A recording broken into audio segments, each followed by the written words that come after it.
Hello student, UP board pre board का model paper विज्ञान का है। अगर 10th क्लास में हो तो ये मॉडल पेपर आपके लिए बहुत ही इंपॉर्टेंट है। अगर ये मॉडल पेपर लगा लेते हो प्री बोर्ड का, अगर प्री बोर्ड का लगा लेते हो 70 में से 60% आपका यहीं से तैयार हो जाता है। प्री बोर्ड इसीलिए कराया जाता है कि आपका बोर्ड में अच्छे परसेंटेज आए, आप समझ सको कैसे मॉडल पेपर आता है। तो ये मॉडल पेपर कक्षा 10 का है जो कि 23-24 का है। इसमें किस तरीके 70 नंबर आपको पूरा अटेंड कर रहे हैं देख सकते हो। 20 नंबर का एमसीक्यू क्वेश्चन होता है। इसमें देखो 3 पार्ट होते हैं, केमिस्ट्री, बायोलॉजी और फिजिक्स। जो केमिस्ट्री होता है 20 नंबर का होता है, 25-25 नंबर का बायोलॉजी और फिजिक्स होता है। इसमें इंपॉर्टेंट क्वेश्चन कौन से हैं ये भी पूरा सोल्यूशन यहाँ बताने वाला हूँ। 20 नंबर के इसमें एमसीक्यू क्वेश्चन आएगा और जो भी लॉन्ग क्वेश्चन, शॉर्ट क्वेश्चन, इसमें सब समझाने वाला हूँ। तो दोस्तों वीडियो को लास्ट तक जरूर देखना कि इसको किस तरीके से पूरे क्वेश्चन को अटेम्प्ट कर पाते हो। एंड देखो पहला क्वेश्चन यहाँ से स्टार्ट होता है, खंड आ स्टार्ट होता है। यहाँ पर 20 नंबर का एमसीक्यू क्वेश्चन है ये, आप देख सकते हो। यहाँ पर देखो पहला क्वेश्चन यहाँ पर 1 नंबर का है, निर्वात में प्रकाश की चाल कितनी होती है। ये पहले से लगा हुआ, जिस बच्चे ने लिया उससे पहले से लगा हुआ था। देख सकते हो प्रकाश की चाल कितनी होती है, 3 × 10⁸ मीटर पर सेकेंड होती है। ठीक है, तो ये पहला क्वेश्चन यहाँ से हो गया। और दूसरा क्वेश्चन देखना, पूरा क्वेश्चन जरूर देखना, इसमें लॉन्ग क्वेश्चन भी सब लिखा हुआ है। अब देखो दूसरा क्वेश्चन कौन सा है, समतल दर्पण की फोकस दूरी कितनी होती है। अब देखो समतल दर्पण फोकस दूरी अनंत होती है, सबको पता होती चाहिए। तो अब देखो तीसरा क्वेश्चन कौन सा है, थोड़ा ये डिफिकल्ट क्वेश्चन पर इंपॉर्टेंट क्वेश्चन भी बहुत ज़्यादा है ये। यदि आपतन कोण आई तथा परिवर्तन कोण आर, तब अपवर्तित किरण विचलन क्या होता है। अपवर्तित किरण विचलित क्या होता है, इसके लिए कौन सा फॉर्मूला लगता है। यहाँ पे ये I - R वाला ये होता है। ये पहले से लगा हुआ था, वो सिंपल क्वेश्चन है। आगे तक समझाने वाला हूँ कौन सा न्यूमेरिकल क्वेश्चन किस तरीके से करना है आपको। अब देखो चौथा क्वेश्चन, इसमें विद्युत आवेश का मात्रा क्या होता है, सबको पता होना चाहिए। जूल नहीं होता है, बहुत बच्चे जूल लगा देते हैं, बट इसमें क्या होता है, कुलाम होता है। कुलाम क्या होता है, विद्युत आवेश का मात्रक, क्यों का मात्रक होता है ये। और पांचवा क्वेश्चन देख लो, ओम का नियम का देखो सूत्र लिखना है। सबसे सिंपल सूत्र कौन सा होता है, बहुत अच्छे लगाते हैं, I = V × R लगा देते हैं, पर ये ग वाला ऑप्शन सही होगा। V = IR होता है क्या, ओम के नियम का। ये सत्यापन करो तो हो जाएगा। अब छठा क्वेश्चन इसमें कौन सा है, देख सकते हो यहाँ पे छठा क्वेश्चन, एक अश्वशक्ति बराबर कितना होता है। एक अश्वशक्ति ये आपको याद करना पड़ेगा, ये कितना 746 वोल्ट होता है। यहाँ पे 6 क्वेश्चन होगा, 20 क्वेश्चन आ रहा था। अब देख सकते हो कौन क्वेश्चन कहाँ पे है। अब ये देखो 20, अब देखो यहाँ पर 7वां क्वेश्चन स्टार्ट यहाँ पर होता है। ये थोड़ा क्वेश्चन लगाने लायक है। अब देखो यदि R प्रतिरोध के 2 प्रतिरोधों को समांतर क्रम में जोड़ा गया है, समांतर मतलब 1/R + 1/R ये जोड़ा गया है, और = 1/R। ठीक है, इसको जोड़ो कितना आएगा, R एलसीएम आ गया तो ऊपर आ गया 1 + 1 मतलब 2 = R।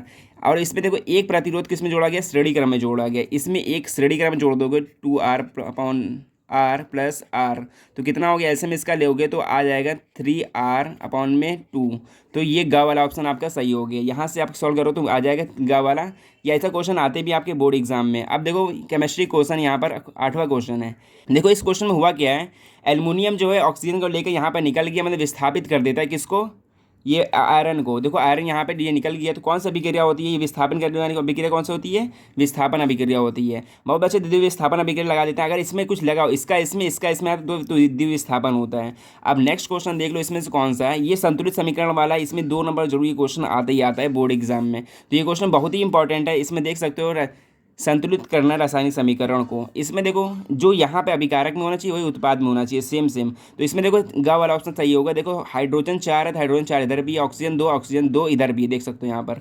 और देखो अगला क्वेश्चन कौन सा है, दी गई रासायनिक समीकरण किस प्रकार की अभिक्रिया है। अब देखो यहाँ ये समीकरण देखो, ये समीकरण देख सकते हो। यहाँ पर अगर इसकी देखना चाहिए कौन युगात्मक अभिक्रिया है, क्या कौन सी अभिक्रिया है। युगात्मक तो नहीं हो सकती, क्योंकि जो जुड़ के एक उत्पाद बनता है उसको युगात्मक कहते हैं। तो ये युगात्मक नहीं, ये अवक्षेप अभिक्रिया है। ठीक है, अवक्षेप अभिक्रिया। अब अगला क्वेश्चन देख लो, क्षारी का पीएच मान कितना होता है। अब देखो पीएच बेस पर जरूर एक क्वेश्चन आता है। अब देखो क्षारी क्या होता है, अब देखो 14 होता है, 7 उदासीन होता है, और जो 14 होता है वो क्या होता है, क्षारी होता है। और जो 1 से होता है 7 से कम अम्लीय होता है। तो अगर 7 से ज़्यादा है तो क्या होगा चाहिए, क्षारी। तो 7 से ज़्यादा क्या, ये देखो 7 से अधिक, तो ये क्षारी हो गया। ठीक, नेक्स्ट क्वेश्चन देख लो, यहाँ शुद्ध जल का पीएच मान कितना होता है। अपने यहाँ पे देखो कहा था, यहाँ पे जो 7 जो होता है शुद्ध, मिलना ही उदासीन होता है। ये मतलब कि शुद्ध जल क्या होता है, उदासीन होता है। ये बिल्कुल 7 होगा। तो यहाँ पे देखो 7 वाला ऑप्शन दिया है, 0 1 दिया है। और देखो यहाँ पे क्वेश्चन और यहाँ पे दिया हुआ है, ये देखो 7 और 14। 14 तो भाई क्षारी होता है, और 7 क्या होता है, उदासीन होता है। ये वाला ऑप्शन सही हो गया। ठीक, अब देखो Na2CO3 का समान नाम क्या होता है। अब देखो Na2CO3 होता क्या है, ये देखो सोडियम कार्बोनेट होता है। सोडियम कार्बोनेट करता क्या है, ये धावन सोडा होता है। ये घ वाला ऑप्शन सही हो गया। ठीक है, सोडियम कार्बोनेट मतलब इसका रासायनिक नाम क्या हो गया, धावन सोडा। अब 14 क्वेश्चन क्या है, पादपों में वायु प्रदूषण कम करने वाली प्रक्रिया कौन सी है। पादपों में वायु प्रदूषण किससे कम होता है? प्रकाश संश्लेषण के द्वारा कम होता है। वाष्पोत्सर्जन मत लगा देना, गलत हो जाएगा आपका। और देखो 15वां क्वेश्चन क्या है यहाँ पर, मनुष्य के लार में कौन सा एंजाइम होता है? तो ये टाइलिन होता है। यहाँ पर का वाला ऑप्शन सही हो गया। अब देखो यहाँ पर 16वां क्वेश्चन है, ऊर्जा की मुद्रा क्या होती है? ऊर्जा की मुद्रा देखो डीएनए लगा देंगे बहुत बच्चे, यहाँ पे आरएनए जो भी, पर ये नहीं होता है। यहाँ पर होता है एटीपी, एडेनोसिन ट्राईफॉस्फेट, ये होता है क्या कि ये ऊर्जा मुद्रा का ये फुल फॉर्म होता है। अब देखो 17वां क्वेश्चन यहाँ पर देखोगे तो कौन सा है, स्वस्थ मनुष्य का समान रुधिर दाब कितना होता है? अब देखो ये 4 ऑप्शन दिया हुआ है, इसमें से 120/80 सही होगा। 120/80 आपका पहला आंसर सही होगा, ये कि मनुष्य के समान रुधिर दाब है ये। अब देखो 18वां क्वेश्चन क्या है कि पराग कणों का पराग कोश में वर्तिकाग्र का स्थानांतरण कहलाता है।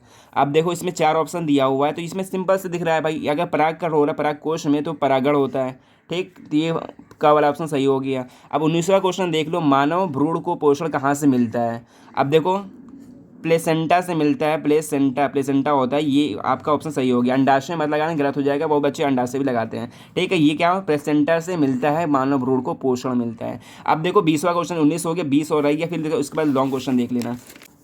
अब यहाँ पर 20वां क्वेश्चन क्या है, मुकुलन द्वारा अलिंगी जनन निम्नलिखित में से किस जंतु में होता है? कबूतर में, तिलचट्टा में, केचुआ में या फिर हाइड्रा में? ये सिंपल सा क्वेश्चन था, ये हाइड्रा में होता है मुकुलन, ठीक है, याद रखना पड़ेगा। अब देखो यहाँ से ब स्टार्ट होता है, कम से कम 8 क्वेश्चन 4 नंबर के होते हैं, 8 क्वेश्चन 4 नंबर के, ठीक है। और 3 क्वेश्चन होते हैं लॉन्ग 6 नंबर के। ये क्वेश्चन बहुत ही इंपॉर्टेंट है, अगर ये करके तो आपके बोर्ड में 90% आराम से आ जाएंगे। बट ये इसके इंपॉर्टेंट क्वेश्चन के लिए हमारे चैनल को सब्सक्राइब कर सकते हो, ऐसे इंपॉर्टेंट क्वेश्चन आपको इस चैनल पर देता रहूँगा। तो अभी देखो यहाँ पर जो 4 नंबर क्वेश्चन यहाँ पर क्या न्यूमेरिकल है, न्यूमेरिकल क्वेश्चन का फिजिक्स का न्यूमेरिकल किस तरीके से करना होता है ये देख लो।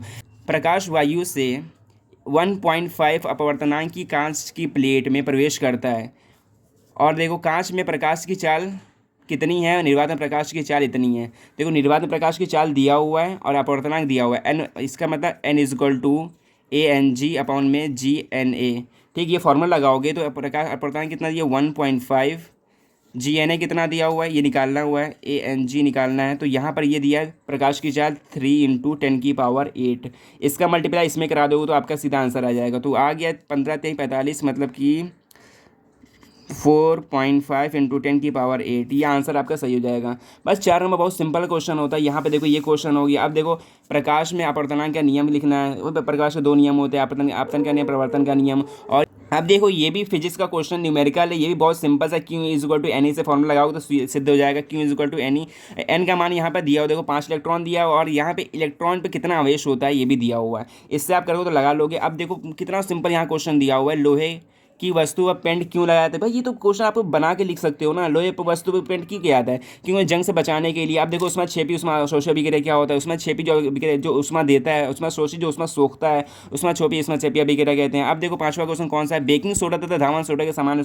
ये क्वेश्चन बहुत इंपॉर्टेंट है, बोर्ड के हिसाब से ये जरूर आता है, बेकिंग सोडा धावन सोडा का इसका उपयोग भी आता है और समान नाम भी आता है, उसका रासायनिक समीकरण जरूर पूछता है, ठीक है। तो ये क्वेश्चन बिल्कुल अच्छे से तैयार कर लेना। अगर नेक्स्ट क्वेश्चन देख लो, उसमें संतुलन आहार क्या तात्पर्य है? तो भाई संतुलन आहार क्या होता है बता सकते हो कि इसमें संतुलित खाना खाना चाहिए, इसमें किस तरीके से पोषण मिलता है बता सकते हो। और देखो ये देखो ग्लोबल वार्मिंग पूछ सकता है, ठीक है, ये भी बहुत सिंपल क्वेश्चन होता है। और देखो मानव रुधिर के कार्य बताइए, मानव रुधिर कार्य भी पूछता है बोर्ड में, तो ये भी बता सकते हो। अब देखो नेक्स्ट क्वेश्चन कौन सा है, एक पुष्प की अनुदैर्घ्य कांट का चित्र बनाना है, क्या बनाना है, चित्र बनाना है। पुष्प का अनुदैर्घ्य कांट का चित्र बनाना है, ये बना सकते हो, डायग्राम वाला क्वेश्चन। अब देखो यहाँ से विस्तृत क्वेश्चन 6 नंबर वाला क्वेश्चन स्टार्ट होगा, ठीक है। 3 करने होते हैं, इसमें अथवा भी दिया होता है, अथवा वाला नहीं करना। देखो यहाँ पर पहले फिजिक्स का न्यूमेरिकल है, न्यूमेरिकल लगा लेना, ठीक है। अवतल दर्पण के ये सब फॉर्मूला लगा के बिल्कुल सिंपल से ही क्वेश्चन कर लोगे, ठीक है। और देखो नेक्स्ट क्वेश्चन देख लो, यहाँ पर ये है अथवा वाला क्वेश्चन, क्या ये भी न्यूमेरिकल है। देखो परिपथ यहाँ पर दिया हुआ है, कह रहा है कि आर का मान कितना, प्रतिरोध का मान कितना होगा। अब देखो ये श्रेणी क्रम में दिया हुआ है, इसको जोड़ोगे तो 9 आएगा, ऊपर भी 9, ठीक है। तो 1/9 करो 4.5 इसका आंसर आ जाएगा। बहुत सिंपल होता है यार, बताओ 6 नंबर क्वेश्चन है ये, क्या चाहिए इसमें, बस आपको प्रैक्टिस होनी चाहिए न्यूमेरिकल पर भी। अब देखो रासायनिक समीकरण किससे कहते हैं, रासायनिक अभिक्रिया किससे कहते हैं, इसके प्रकार कितने होते हैं। देखो रासायनिक अभिक्रिया बता दोगे, इसके हल्का उदाहरण दे दो, और कितने प्रकार के होते हैं, योगात्मक अभिक्रिया, विस्थापन अभिक्रिया, द्विविस्थापन अभिक्रिया, ये सब क्वेश्चन आप बताओगे तो आपको मिल जाएंगे सिंपल से। बिल्कुल सिंपल से यहाँ 6 नंबर आपको मिल जाएंगे। या फिर बेकिंग सोडा हमने कहा नहीं था, बेकिंग सोडा जरूर आता है, बेकिंग सोडा, धामन सोडा, ये क्वेश्चन जरूर आएगा। आप देखो जो सबसे लास्ट वाला क्वेश्चन है वो देख सकते हो, मानव पाचन तंत्र का बना दोगे चित्र होता है। इसकी प्रक्रिया समझा देना कि पहले खाना जाता है कि छोटी आंत में, बड़ी आंत में, फिर आमाशय में, फिर आमाशय से खाना पच के फिर मलमूत्र के द्वारा बाहर निकल जाता है। इसका डायग्राम बना दो और इसका प्रक्रिया बता दो, आपका पूरा मिल जाएगा। और फिर लास्ट क्वेश्चन, जनसंख्या विस्फोट क्या होता है, जनसंख्या वृद्धि होने वाली हानियों का बचाव पर वर्णन कीजिए। इसका आप बना के भी क्वेश्चन करोगे ना, आपके पूरे नंबर मिल जाएंगे। देखो आप देखो बनाने क्वेश्चन बना लेना, पर जो डायग्राम, ये देखो जो न्यूमेरिकल क्वेश्चन है उसको 2-3 बार जरूर प्रैक्टिस कर लेना। ये देखो समांतर क्रम वाला, स्टडी क्रम वाला, ये जरूर याद करना। ये देखो क्वेश्चन जरूर आपके प्रैक्टिस में होना चाहिए। आप देखो यह पूरा क्वेश्चन यहाँ पर हो गया, 70 नंबर पेपर होता है। 70 में अगर 60 नंबर लिखा तो 90% आपके बन जाते हैं। ठीक है, अगर वीडियो अच्छी लगी तो वीडियो को लाइक कर देना, अपने दोस्तों के साथ भी शेयर कर देना। ठीक है, और ऐसी इंपॉर्टेंट क्वेश्चन के लिए हमारे चैनल को सब्सक्राइब कर लेते हो। तो मिलते हैं नेक्स्ट वीडियो में।